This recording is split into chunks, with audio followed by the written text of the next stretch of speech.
Bienvenue à toutes, bienvenue à tous. Très heureux de vous retrouver sur la télé du salon. On est lundi matin, tranquillement installé donc dans cette belle bibliothèque pour continuer à parler de littérature jeunesse en compagnie de nos différents invités. Adrien Madinier, bonjour. Bonjour. Vous êtes comédien, vous allez nous accompagner toute cette journée pour des lectures de dédicaces. On vous retrouve tout à l'heure. Marianne Durand, bonjour. Bonjour. Vous êtes directrice générale de Nathan Jeunesse. Je crois que tout le monde connaît Nathan.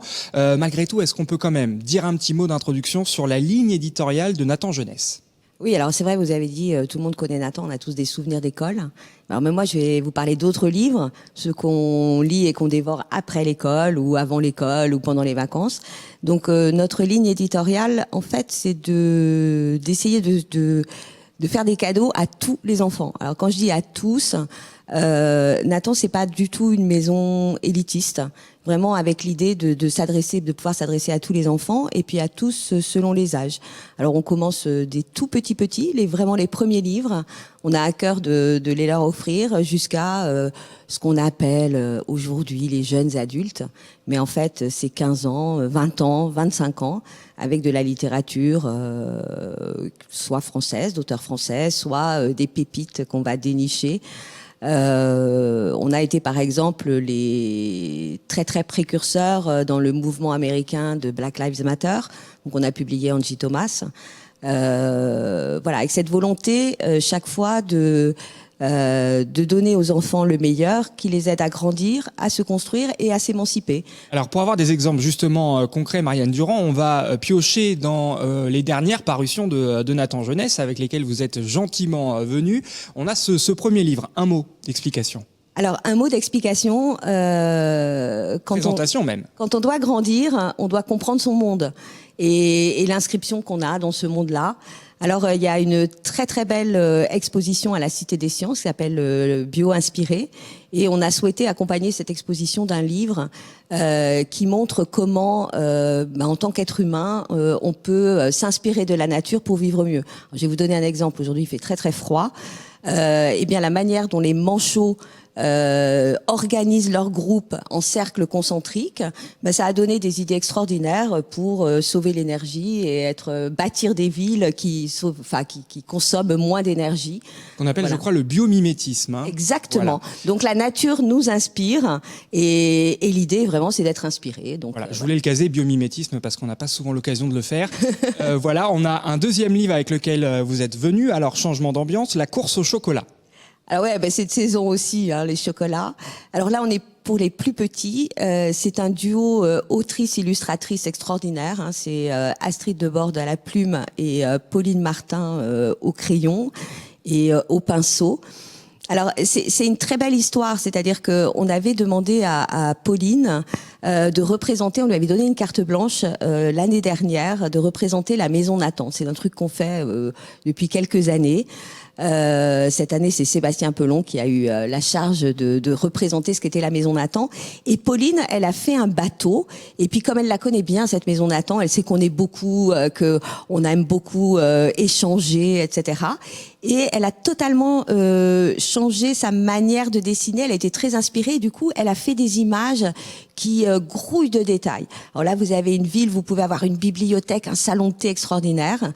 Et donc, cette inspiration, à partir d'une commande qui était simplement une affiche, une carte de vœux, etc., a donné ce nouveau livre qui grouille de détails et où les petits peuvent retrouver du chocolat un peu à toutes les pages. Voilà, on va parler également d'une de vos actualités avec cette collection Court Toujours. On va prendre le temps d'en parler à la fin de ce fil info, mais d'abord l'instant pépite de ce fil info, parce que vous le savez, chaque année, le Salon du Livre et de la Presse Jeunesse remet ses pépites, ses prix pour distinguer le meilleur de la presse jeunesse. Et ce sont les enfants, les adolescents qui décident. Et on va écouter justement l'une des membres de ces jurys nous faire la critique de ce livre que vous voyez à l'image, Ama, le souffle des femmes, qui a remporté la pépite justement dans la catégorie BD.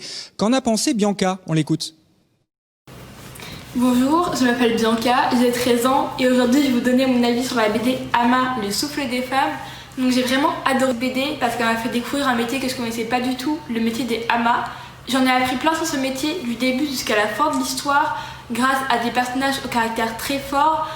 Et grâce aussi à des illustrations magnifiques, malgré qu'elles soient faites que de 3 couleurs, ça donnait vraiment un tout autre volume à l'histoire. Donc aujourd'hui, je vous conseille vraiment cette BD car je l'ai vraiment aimée et voilà.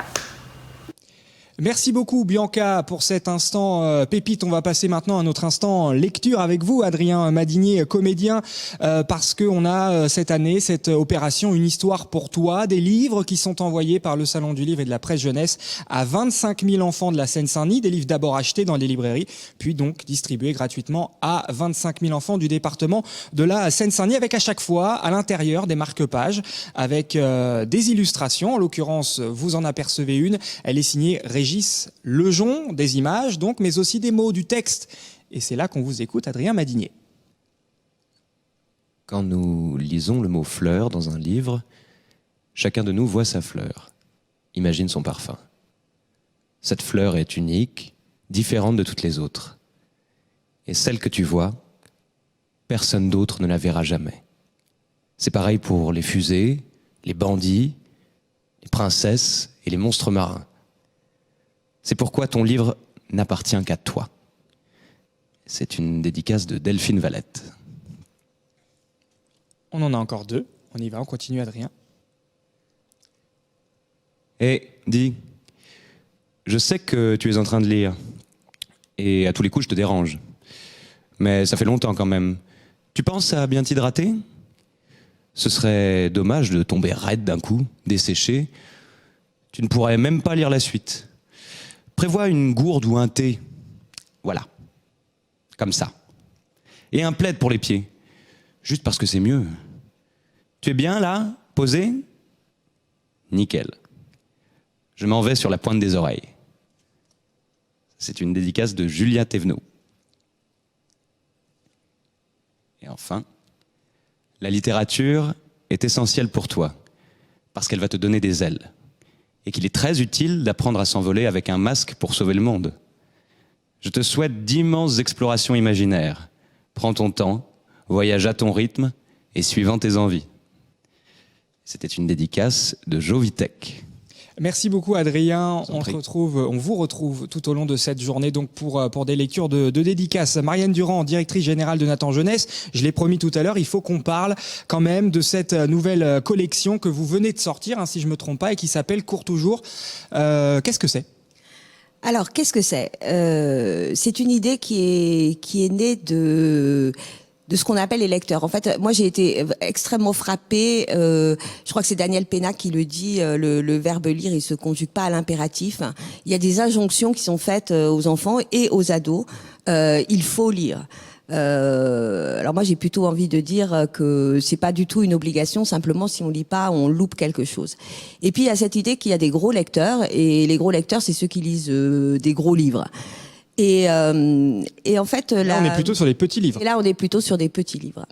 Et pourquoi ? Parce que je pense que à partir de 14-15 ans, on vit autrement. On a envie d'aller vite et on a envie de choses qui sont très fortes. Et donner cette contrainte aux auteurs que de travailler dans un nombre de pages restreint. C'est justement les canaliser sur des moments très forts qui sont des moments de l'adolescence, des moments où il se passe quelque chose, où les éléments se cristallisent et où ils peuvent donc mettre en œuvre le meilleur de leur style. Et puis l'idée, c'est de donner envie aux ados de se lancer dans la lecture, c'est bien ça. Exactement. Alors, il y a autre chose aussi, c'est que quand on a commencé un livre, ou alors l'idée qu'on n'est pas forcément obligé de lire assis dans son canapé, on veut l'idée qu'on peut lire partout, on peut lire toujours, on peut lire quand on veut et où on veut. Et donc, avec chaque livre papier, grâce à une application qui s'appelle Nathan Live, on flash la couverture et on a la version audio si on veut continuer sa lecture dans le métro, dans le bus, et puis la version numérique si on veut lire sur son téléphone. Merci beaucoup Marianne Durand d'avoir été notre invitée, de nous avoir présenté donc cette nouvelle collection Cours toujours chez Nathan Jeunesse. Merci à vous, merci à vous Adrien, on se retrouve tout à l'heure. À très vite sur cette télé du Salon.